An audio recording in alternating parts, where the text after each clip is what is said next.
तर बघा, आज नगर परिषद सार्वत्रिक निवडणूक 2025च्या अनुषंगानं आज उमेदवारी अर्ज मागे घेण्याचा शेवटचा दिवस होता आणि आमचे शिवसेना पक्षाचे धाराशिवचे पालकमंत्री माननीय प्रतापजी सरनाईक साहेब आणि भारतीय जनता पार्टीचे इथले आमदार भाजपचे नेते राणा जगदीशसिंह पाटील यांनी युतीबाबतची बोलणी केली। मुंबईमध्ये देखील त्यांनी मिळून पत्रकार परिषद घेतली आणि त्यांनी युतीची घोषणा केली। त्या पद्धतीनं आम्हाला पालकमंत्री महोदयाकडून आदेश मिळाले की आपल्याला युती करायची आहे, भाजपवर आपल्याला राहायचंय, कारण स्थानिक कार्यकर्त्यांची पदाधिकाऱ्यांची भूमिका ही सेपरेट लढण्याची होती। आणि मग आम्ही सगळ्या भावना पक्षश्रेष्ठीपर्यंत कळवल्या, आमची सगळ्यांची समजूत काढली गेली आणि शिवसैनिक त्या ठिकाणी सगळे उमेदवार तयार झाले की आपण भाजपसोबत युतीमध्ये लढूयात। हे सगळं झालं असताना नगराध्यक्षपदाची जागा ही भाजपच्या वाटणीला गेली असं आम्हाला सांगितलं गेलं। त्या देखील आम्ही तयार झालो, कारण 2016 साली ही जागा शिवसेनेकडे होती। या नगर परिषदच्या निवडणुकीमध्ये 2016 साली जी निवडणूक झाली त्या सत्तेमध्ये शिवसेना नगराध्यक्ष आणि उपनगराध्यक्ष देखील शिवसेनेत होता। मग वाटणीमध्ये उपनगराध्यक्ष पद शिवसेनेला देऊ असं देखील आम्हाला सांगितलं गेलं। काही स्वीकार सदस्य देऊ, काही सभापती पद देऊ सांगितलं गेलं आणि मग सगळ्या शिवसैनिकांचं समाधान झालं।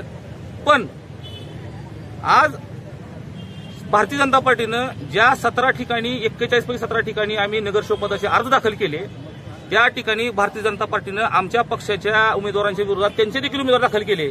आणि मग सगळ्यापासून आम्ही भारतीय जनता पार्टीने त्या लोकांना फोन केले सगळ्यांना।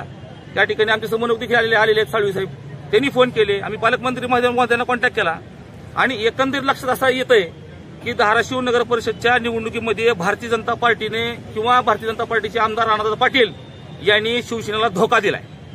त्यांनी आमच्या पार्टीमध्ये खंजीर बसलाय आणि आता ही आजची भूमिका आहे। आम्ही फक्त 17 ठिकाणी उमेदवार दिलेत।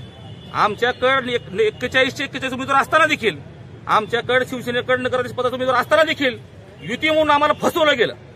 आणि आता अशा परिस्थितीमध्ये वरिष्ठांकडे सगळी ही भूमिका मांडायची, वरिष्ठांकडे सगळी ही कैफियत मांडायची आणि यानंतर जी आमची पुढची भूमिका रणनीती आहे उद्या सकाळपर्यंत आम्ही स्पष्ट करू। पण या ठिकाणी ठामपणाने सांगतो की भारतीय जनता पार्टीने आम्हाला या ठिकाणी धोका दिलेला आहे। जिल्ह्यात 8 नगर भारतीय जनता पार्टीला विचारत न घेता आपण एकोणीस जागेचे जे आहे ते दिले असं भारतीय जनता पार्टीतून सांगण्यात येते। वस्तुस्थिती नेमकी काय? जर असं असतं पत्रकार बंधू, असं असतं तर नगराध्यक्ष पदाला आम्ही उमेदवारी अर्ज दाखल केला असता ना। जर आम्हाला जर त्यांनी त्या पद्धतीने सांगितलं असतं, त्यांची आमची बोलणी प्रॉपर झालेली आहे आणि जर आम्हाला त्यांच्या युती करायची नसती तर आमच्याकडे 41 उमेदवार होते, आमच्याकडे नगराध्यक्ष पदाचा उमेदवार देखील होता आणि असं असताना देखील आम्ही नगराध्यक्ष पदाची भूमिका सगळ्याला समजूत काढून, कारण एकही शिवसैनिक उमेदवार या ठिकाणी मागे घेण्यास तयार होता, कसं बसं समजावून सांगून आम्ही ती माघारी घेतली आणि आता आमच्या ठिकाणी उमेदवार दिलेत। आणि पुन्हा बोलणी काय, हास्यास्पद बोलणी, 2 जागा देऊ, 4 जागा देऊ, 2 जागा 4 जागा तुम्हाला घ्या, आमच्यातर्फे सप्रेम भेट। आता तुमच्या विरोधात आमची लढाई आहे, पण एवढं 100% की भारतीय जनता पार्टीने आमचा घात केलाय, आमचा त्यांनी धोका दिला त्यांनी आम्हाला। मला दाखल ठेवण्यामध्ये तुमच्याच पक्षातले काही नेते किंवा काही पदाधिकारी सहभागी बघा, असं म्हणता येणार नाही। या ठिकाणी भारतीय जनता पार्टीच्या प्रमुख पदाधिकाऱ्यांनी आमच्या लोकांना फसवलं। त्यांनी आजपर्यंत देखील आम्हाला फॉर्म काढून देऊ, 10 जागा देऊ, 12 जागा देऊ, 8 देऊ अशी बोलणी केली, खेळवत ठेवलं आम्हाला, कारण त्यांनी सगळा प्री प्लॅन करून आम्हाला फसवायचा प्लॅनिंग केला होता।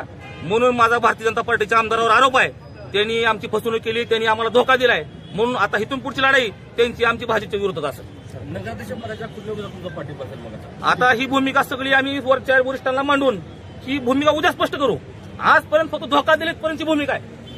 पुढची रणनीती, पुढची राजकीय आमची जी समीकरण असणार आहेत ते सगळ्या पक्षांची मोठी बैठक बोलून वरिष्ठांची चर्चा करून पुढची भूमिका उद्या आपल्या पुढे मांडू।